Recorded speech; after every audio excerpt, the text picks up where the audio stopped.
నాయి బ్రాహ్మణ కులవృత్తిని దోచుకుంటున్న కార్పొరేట్ సంస్థలు తరిమికొట్టాలని నాయి బ్రాహ్మణులకు పేటెంట్ హక్కు కల్పించాలని ఆంధ్రప్రదేశ్ రాష్ట్ర నాయి బ్రాహ్మణ సేవా సంఘం రాష్ట్ర అధ్యక్షుడు ఆవులపాటి బుజ్జిబాబు అన్నారు. తిరుపతి ప్రెస్ క్లబ్లో శనివారం ఉదయం జరిగిన మీడియా సమావేశంలో ఆయన మాట్లాడారు. తమ సమస్యలను పరిష్కరించాలని కోరుతూ నాయి బ్రాహ్మణుల జనచైతన్య సైకిల్ యాత్ర తిరుపతి నుంచి మంగళగిరి వరకు చేరనున్నట్లు ఆయన పేర్కొన్నారు.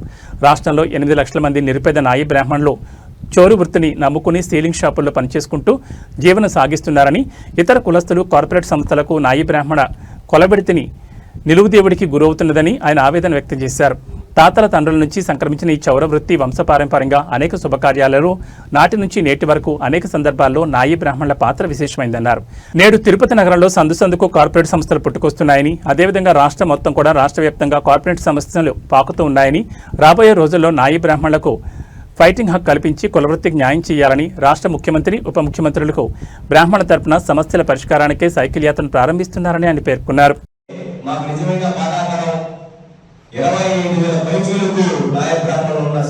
తిరుపతి జిల్లాలో షెల్లింగ్ షాపులు ఈ రోజు పూర్తిగా దెబ్బతిన్నాయి.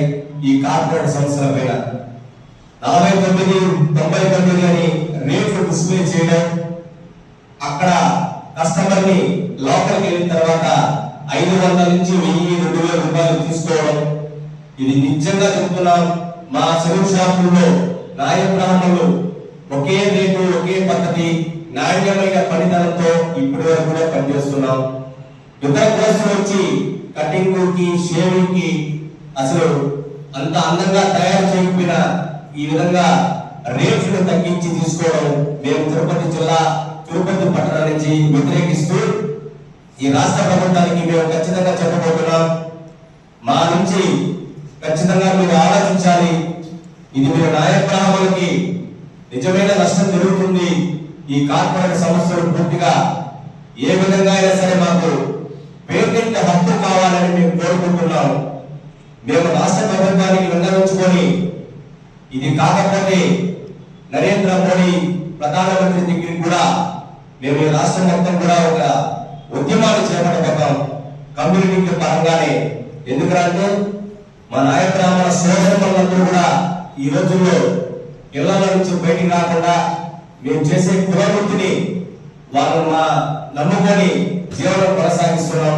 ఇప్పుడున్న ఖర్చుల పాలనలో మా నాయ బ్రాహ్మణ పిల్లలే కూడా చదువుకునే పరిస్థితి రాబోయే రోజుల్లో రాబోతుందని చెప్పి మేము రాష్ట్రం మొత్తం కూడా పిలుపునిస్తున్నాను. నేను ఇక్కడి నుంచి బయలుదేరి కాళహస్తి, వెంకటగిరి, నెల్లూరు, గుంటూరు మీదుగా మంగళగిరికి చేరుకుంటాను. నా ప్రయాణం రోజుకి 50 కిలోమీటర్లు నేను ప్రయాణం చేస్తాను. 50 కిలోమీటర్లు ప్రయాణం చేసిన వెంటనే మరుసటి రోజు మళ్ళా 50 కిలోమీటర్లు ప్రయాణం చేసుకుంటూ మంగళగిరికి ఒక 6 నుంచి 7 రోజుల లోపల వెళ్ళి చేరుకుంటాను. ఈ రోజు మా కొడుకుల పవన్ కళ్యాణ్ గారికి చెప్తున్నాం, మీరు ఖచ్చితంగా నాయ బ్రాహ్మణుల గురించి మీరు ఒకసారి పునరాలోచించండి. ఈ స్టేట్ మొత్తం ఎంతమంది ఉన్నారో మీ దృష్టికి మేము మొత్తం కూడా సరే ఈ రాష్ట్రం మొత్తం జిల్లాలో కూడా మీకు నాయ బ్రాహ్మణుల నుంచి మీ పార్టీ ఆఫీస్ కి మెమరాండాలు మేము రిజిస్టర్ పోస్ట్ ద్వారా పంపించబోతున్నాం. ఎన్ని వేల మీకు రిజిస్టర్ పోస్ట్ వస్తుందో ఇంతమంది నాయ బ్రాహ్మణులు నిజమైన బాధ, నిజమైన కష్టం మీకు తెలియపరుస్తున్నాము. మీరు ఖచ్చితంగా మన రాష్ట్ర మంత్రి, ముఖ్యమంత్రి వర్యులు చంద్రబాబు నాయుడు దృష్టికి ఖచ్చితంగా తీసుకెళ్లాలి. మేము నాయ బ్రాహ్మణుల నుంచి ఒకటే కోరుకుంటున్నాం. ఈ జిల్లా మొత్తం కూడా వేలాది మంది నాయ బ్రాహ్మణులు కళ్యాణకట్టలో తలగా తీసి క్షురలుగా పనిచేస్తున్నారు. ఉండి తర్వాత ఉండి మా తల్లి నుంచి 300 కోట్లు పై